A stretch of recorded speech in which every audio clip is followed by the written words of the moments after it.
நம்ம வந்து ஏடியில் 2026 உட்காந்துருக்கோம். அப்போ இங்கே ஒரு 2026 வருஷம், அங்கே ஒரு 509 வருஷம் டோட்டல் போட்டுப்போம். இன்னைக்கு தேதிக்கு சாலிடாக 2500 வருஷத்துக்கு முன்னாடி ஆச்சாரியால் அவதாரம் பண்ணார். பிஃபோர் த கிரைஸ்ட்டுக்கும் 500 வருஷம் பழையவர் ஆச்சாரியால். அப்போது எங்கே அவதாரம் பண்ணினார்? கேரளாவில் இருக்கக்கூடிய காலடிங்கிற க்ஷேத்திரத்தில் அவதாரம் பண்ணாருன்னு ஆரம்பிக்கிறது கதை.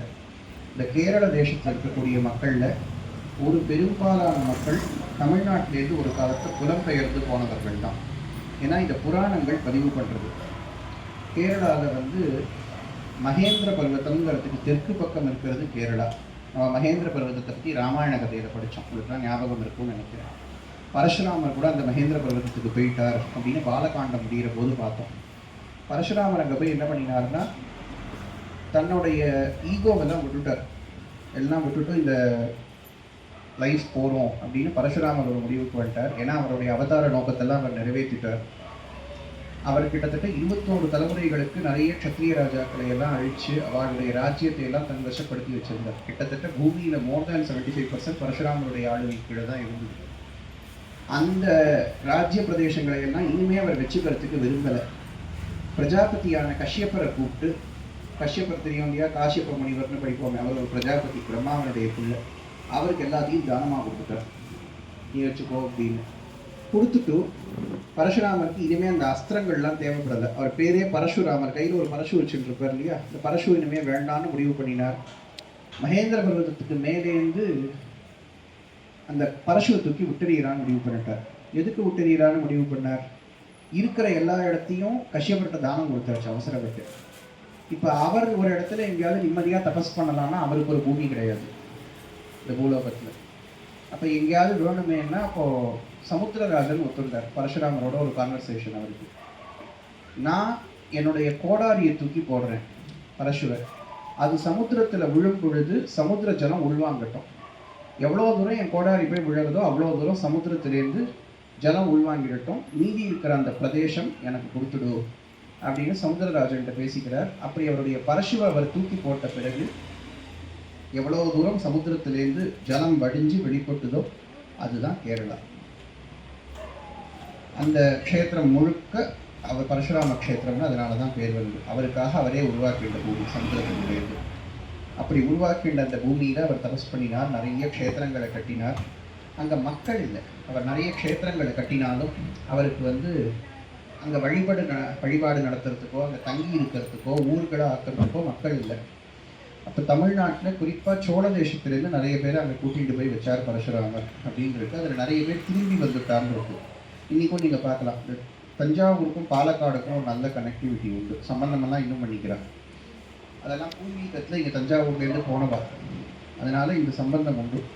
அப்படியான 2 குடும்பங்கள் தான் திருச்சூர் பக்கத்தில் இருக்கக்கூடிய கிராமங்களில் காலடியில் ஒரு கிராமத்திலையும் அதுக்கு பக்கத்தில் இன்னொரு கிராமத்திலையும் ஆச்சாரியாருடைய அம்மாவினுடைய குடும்பம், அப்பாவினுடைய குடும்பம் 2 பேரும் கும்பகோணத்திற்கு பக்கத்தில் இருக்கிற சிவபுரம்ங்கிற கிராமத்திலேருந்து போய் குடியேறினவா. 2 பேரும் பூர்வத்திலேருந்தே ரொம்ப தெரிஞ்ச குடும்பங்கள். அந்த ஊரில் சுவாமிக்கு சிவகுருநாத சுவாமின்னு பேர். வராகாவதாரம் எடுத்த மகாவிஷ்ணு பூமியை பேதம் பண்ணிட்டு வெளியில் வந்த பாபத்தை போக்கிக்கிறதுக்காக சிவபூஜை பண்ணிட்ட இடம் அப்படின்னு அந்த க்ஷேத்திரத்தை சொல்லியிருக்கு புராணத்தில். அந்த க்ஷேத்திரத்து சுவாமியை ஞாபகம் வச்சுட்டு, பூர்வத்தில் இருந்த ஊர் சுவாமியை ஞாபகம் வச்சுட்டு ஆச்சாரியோட அப்பாவுக்கு அவா தகப்பனார் சிவகுருன்னு பேர் வச்சிருக்கார். அந்த ஊருடைய அம்பாளுக்கு ஆரியாம்பாள்னு பெயர். அந்த பெயரை அவள் அம்மாவாத்தில் அவளுக்கு வச்சிருக்கா. பேர் பொருத்தம் நல்லா இருக்குன்னு இவாளுக்கு கல்யாணம் பண்ணி வச்சுட்டா.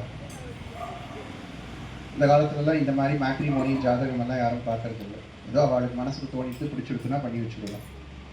அப்படியாக பண்ணி வச்சு ரொம்ப காலம் அவளுக்கு புத்திர பிராப்தம் இல்லை. அவளுடைய கர்மவசத்தினால் குழந்தையே இல்லாமல் அவளுக்கு ரொம்ப வயசாகிட்டே போயிட்டு இருந்தது.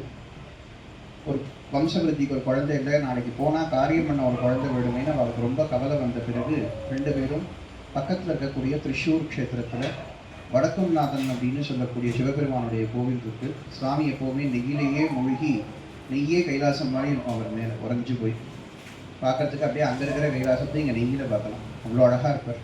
அந்த வடக்குநாதனுடைய சன்னிதியில் போய் பஜனம்னு சொல்லக்கூடிய விரதத்தை இருந்தார்கள். 48 நாளைக்கு பகலாக கோவிலேயே தங்கி கோவில் வேலைகளை எல்லாம் செஞ்சுட்டு சதா காலமும் சிவநாம ஜபம் பண்ணிக்கொண்டு அவள் 2 பேரும் விரதம் பண்ணினார்கள். நாங்கள் வந்து எங்கள் சங்கல்பம் தீர்ற வரைக்கும் இந்த சந்தியை விட்டு போகிறதில்லை அப்படின்னு பஜனம் இருந்தார்கள் அப்படின்னு அவருடைய வரலாறு சொல்கிறது. அப்படி வரலாறு சொல்கிறது என்ன சொல்கிறதுன்னா, இந்த மாதிரியெல்லாம் அவள் விரதம் பண்ணினதில் பரமேஸ்வரனுக்கு ரொம்ப சந்தோஷம். அவர் ஒரு அவதாரம் எடுக்கணும்னு வேற மனசில் முடிவு பண்ணியிருக்கார் தேவர்களோடு பேசிட்டு. இந்த அவதாரத்தை எடுக்கிறதுக்கு இவளோட சத்பாத்திரங்களான பரிசோதனை பண்ணலாம் அப்படின்னு முடிவு பண்ணிட்டு 2 பேருடைய சொப்னத்திலையும் போய் கேட்குறார். தீர்காயுசோடு இருக்கிற மக்கு பண்டாரம் மாதிரி இருக்கிற ஒரு புள்ள வேணுமா, ஆனால் நல்ல அறிவோட ஒரு புள்ள தரேன், ஆனால் ஆயுசு என்னமோ 8 வருஷம்தான், 2த்துல எது வேணும் முடிவு பண்ணிக்கோங்க அப்படின்னு சொல்லிட்டு சொல்கிறார். அப்போது ஆரியாம்பாள் வந்து புத்திசாலித்தனமாக கேட்டுடுறார். எனக்கு 8 வயசு குழந்தையாக இருந்தாலும் போகிறோம், நல்ல அறிவுள்ள குழந்தையாக கொடுத்துருக்கோம்ட்டா. சிவகுரு அது கூட கேட்கல, நீங்களாக பார்த்து எது கொடுத்தாலும் சரின்ட்டார். பரமேஸ்வரன் ஆரியாம்பாளுடைய சாய்ஸ் அப்படியே எடுத்துக்கிறார். அப்படியே பிராப்தியாகட்டும், 8 வயசு ஆயுசு உள்ள ஒரு பிள்ளையாக உங்களுக்கு ஒரு குழந்தை வந்து பிறக்கும் எனது அம்சத்தோடு அப்படின்னு. அதே போல் பகவானுடைய ஆக்னி, இந்த திதி இந்த நட்சத்திரம் அப்படியே கணக்கு வச்சுக்கோங்க. அவருடைய பிறந்த வருஷம் நந்தன வருஷம், அந்த வருஷம் தமிழ் வருஷத்தில் நந்தன வருஷத்தில் இப்போதான் சந்திர பஞ்சாங்கப்படி கணக்கு வைசாக மாதத்தினுடைய சுக்லபக்ஷ பஞ்சமியில் திருவாதிரை நட்சத்திரம், ஆர்திரா நட்சத்திரம்னு சொல்லக்கூடிய நட்சத்திரம், அது சிவபெருமானுடைய நட்சத்திரமே தான். அந்த நட்சத்திரத்திலேயே ஆச்சாரியால் குழந்தையாக அவதாரம் செய்தார். அக்கம் பக்கத்தில் இருக்கக்கூடியவர்கள்லாம் குழந்தையுடைய புண்ணியாக வாசனத்திற்கு வந்த பொழுது பார்த்து கையில் வந்து சூலம் பரசு மாதிரியான ரேகைகள்லாம் ஓடுறது, இது சிவாம்சமான குழந்தை அப்படின்னு குழந்தைய ரொம்ப ஆச்சரியத்தோடு கொண்டாடினார்கள் எல்லாரும்னு இருக்குது. ஆச்சாரியாளுக்கு பிறவியிலேயே ரொம்ப ஞானம் உண்டு. எப்படி ஞானம்னு கேட்டால் 3 வயசுக்குள்ள சம்ஸ்கிருதம் நல்லா பேசுவார், ஸ்லோகங்கள்லாம் நல்லா சொல்லுவார், ரொம்ப விஷயதாரியாக இருக்கார். வேதாத்தியன ஆரம்பித்தா இன்னும் 2 வருஷத்தில் படித்து முடிச்சிடுவாருங்கிற அளவில் தான் இருக்கார். அப்போது கர்ப்பாஷ்டமத்தில் பூணல் போடணுங்கிறது விதி. கர்ப்பாஷ்டமத்துலனா 7 வயசில் பூணல் போடணும். கர்ப்பத்தில் 1 வருஷம் கிட்டத்தட்ட கணக்கு 10 மாதம் வந்துடுறோம்.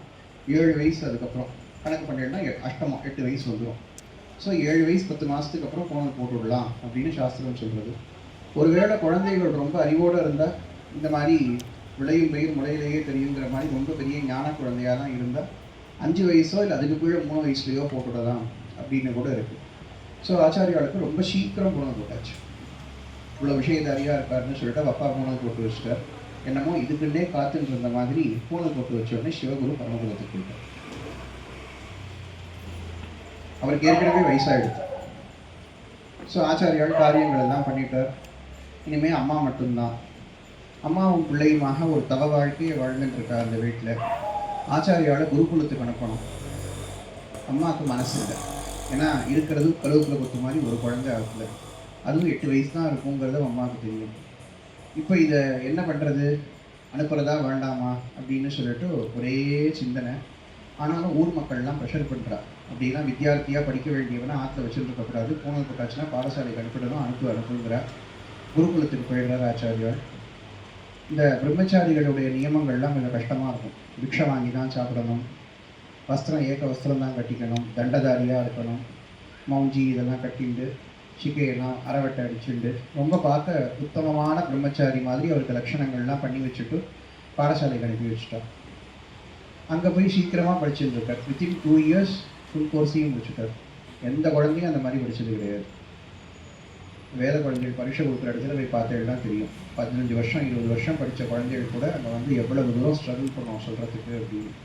ஆச்சாரியாளுக்கு எல்லாம் மழை மாதிரி கொட்டும் வாய்ப்பிருந்தா. அதுக்கு ஒரு கதை வேற சொல்வாள். அவள் காலடியினுடைய எல்லையில் இருக்கக்கூடிய அந்த பக்கத்து ஊர் ஆரம்பத்தில் காத்தியாயினி பகவத்தின்னு ஒரு அம்பாளுடைய சன்னதியில் அம்பாள் அவருக்கு ஞானப்பால் தான் கொடுத்தாலும் சரித்திரத்தில் அதெல்லாம் டீட்டெயில்டாக இருக்குது. அதனால அவருக்கு எல்லாமே வாயில் வந்துடுத்து அப்படிங்களா. ஞானசம்பந்தருக்கு கொடுத்த மாதிரியே இவருக்கும் கொடுத்துருக்கா அப்படின்னு வரலாறு.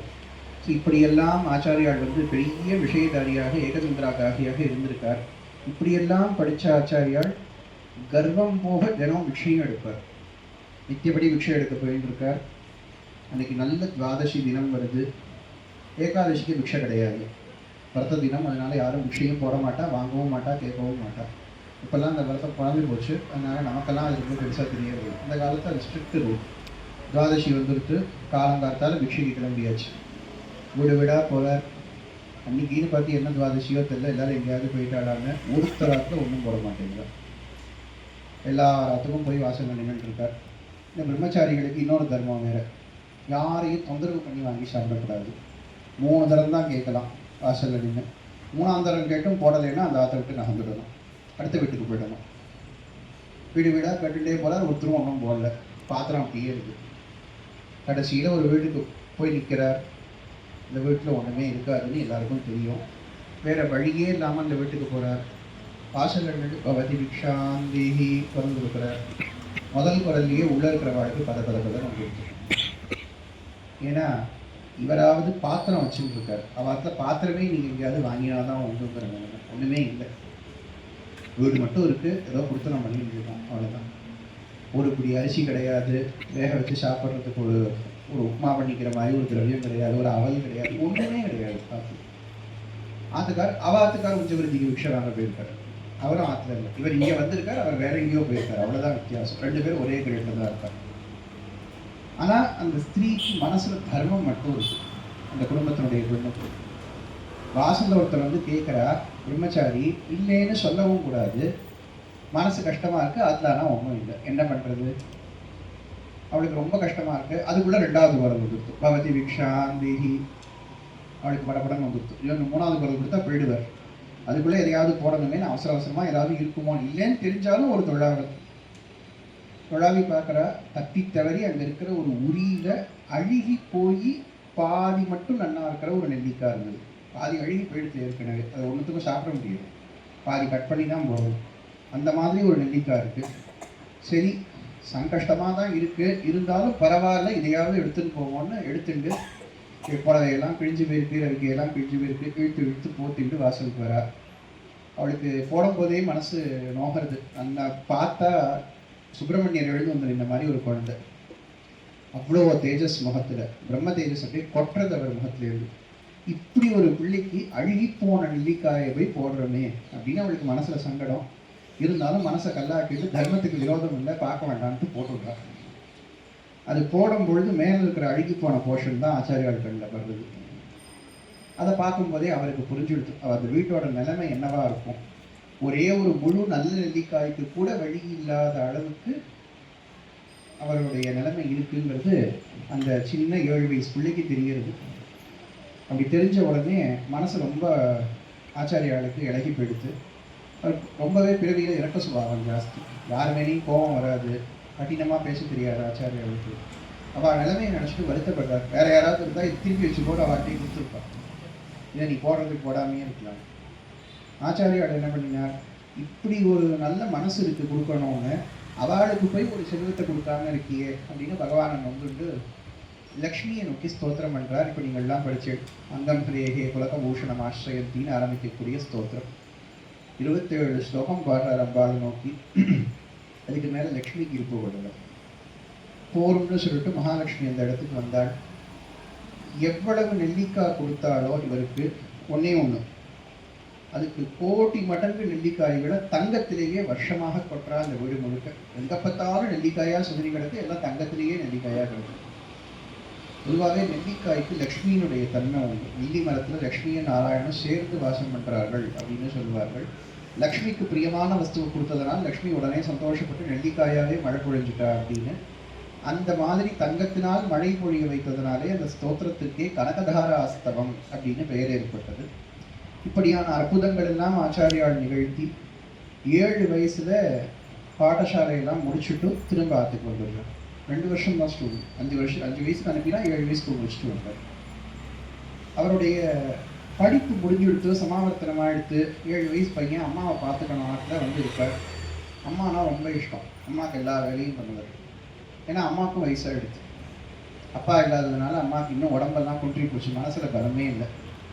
தண்ணி எடுத்து கொட்டுவார், அம்மாவை பிடிச்சி ஸ்நானத்துக்கு கழிச்சுன்னு போவார், குழந்தை சமையலுக்கு ஏதாவது ஒத்தாசை பண்ணுவார், எல்லா கைங்கரியமும் பண்ணுவார் ஒரு குழந்தைய.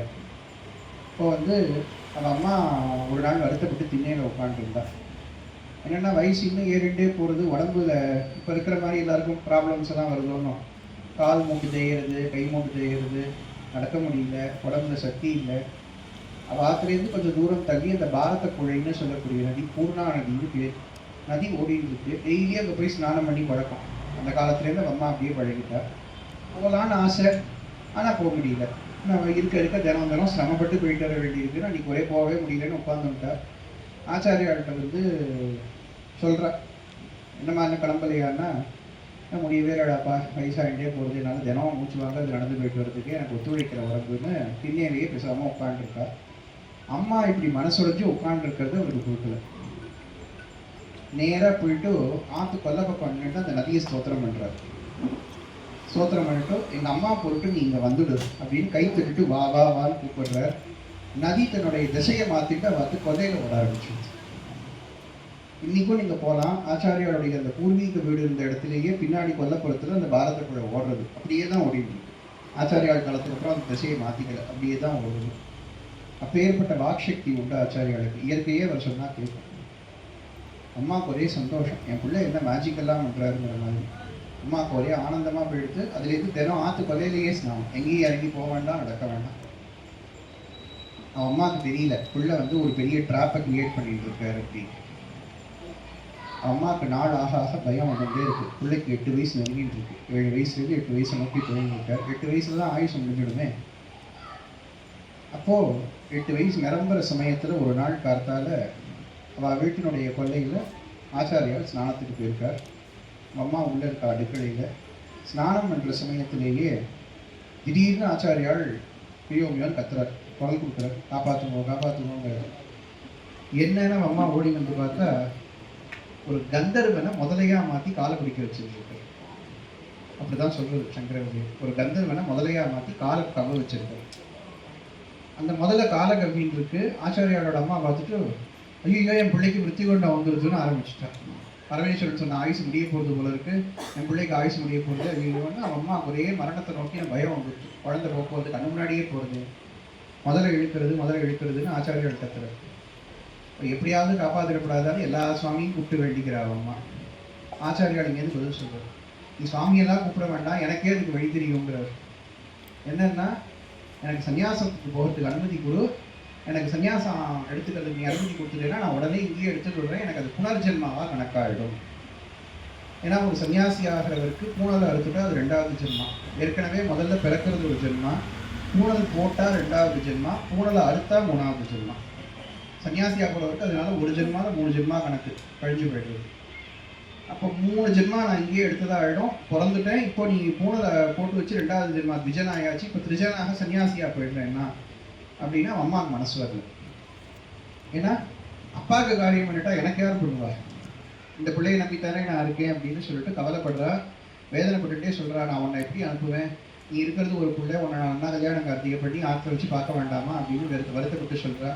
அப்போ ஆச்சாரியால் வந்து சமாதானம் சொல்கிறார், நான் வந்த நோக்கம் அது இல்லை. அம்மாவுக்கு சொல்கிறார், எனக்கு இந்த உலகத்தில் செய்ய வேண்டிய காரியங்கள் நிறைய இருக்குது, ஆனால் நேரம் ரொம்ப கம்மியாக இருக்குது, அதனால நான் உடனே கிளம்பணும், எனக்கு நீ வந்து சன்னியாசத்துக்கு அனுமதி கொடு அப்படிங்கிறார். சரின்னு அம்மா மனசை யோசிச்சுக்கிறா. அப்போவும் அவளுக்கு அந்த கர்மாவை பற்றின பயம் இன்னும் இருக்குது மனசில்.